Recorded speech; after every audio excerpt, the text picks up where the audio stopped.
Story of a dashing British planter and underworld gang. A shootout in the midst of Ratnapura resulted in a gripping murder robbery rocked Ceylon in the late 1940s. I swear this has all the elements of a glitzy Hollywood gangster film, and it all went down in Ratnapura in 1948. This is the tragic case of John Frank Whitehouse, a British planter stationed in Madampe Estate. John was targeted by Sri Lanka's very own underworld kingpin. Media called him Sri Lanka's very own Al Capone. He was known as Lantrabas, actually Lathrabas. I keep saying Lantra like the singer, not him. Okay, so John Frank Whitehouse moved to Ceylon in 1947 from Leicestershire in Britain. John, also known as Bruce, was an experienced planter and was appointed superintendent of Madampe Estate, one of the most prominent estates in the Ratnapura district. The Madampe Estate had both tea and rubber plantation, which John Whitehouse overlooked. He was quite popular among the labourers of the estate.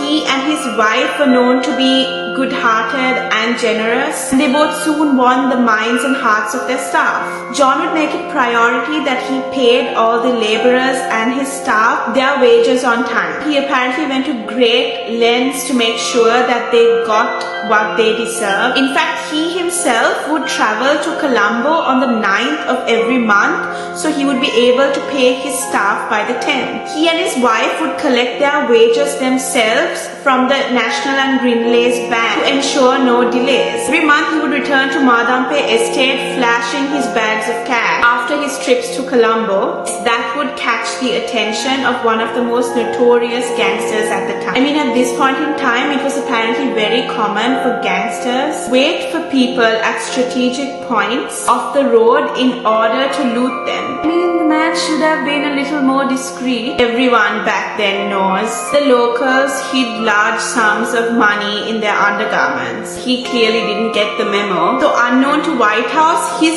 trips to Colombo and back were meticulously charted and studied by none other than the gangsters of the underworld in Colombo. So they basically knew his routine. Then came the fateful day of April 9th, 1948. Just 2 months after Sri Lanka had gained independence from the Brits. So our man Whitehouse and his wife set out to Colombo on their monthly rendezvous. And they, as usual, made their first stop at National and Greenlays Bank. And they got their money all wrapped up in several gunny bags tossed in the rear end of their vehicle. The couple then went out for drinks with friends and lunch at the Colombo Swimming Club, as they did every month. The Whitehouses had a fondness for tomatoes. So on his trip to Colombo every month, Mr. Whitehouse would go to the Petah market and would purchase a couple of sacks of the best tomatoes, take back to the bungalow. This day in question, he did just that. 3 sacks of tomatoes were placed side by side with the gunny bags of cash in the rear end of the vehicle. I know all this tomato talk might seem irrelevant right now, but I promise it's gonna make sense. The Whitehouses then said goodbye to Colombo and their glitzy friend. They motored along the Colombo-Ratnapura road with Mrs. Whitehouse at the wheel. Mr. Whitehouse was in the front seat next to her, and 2 British women occupied the back seats. Little did they know that they had a vehicle trailing them the entire time, all the way from Colombo, intending to corner their vehicle at a designated spot, steal their gunny bags of cash.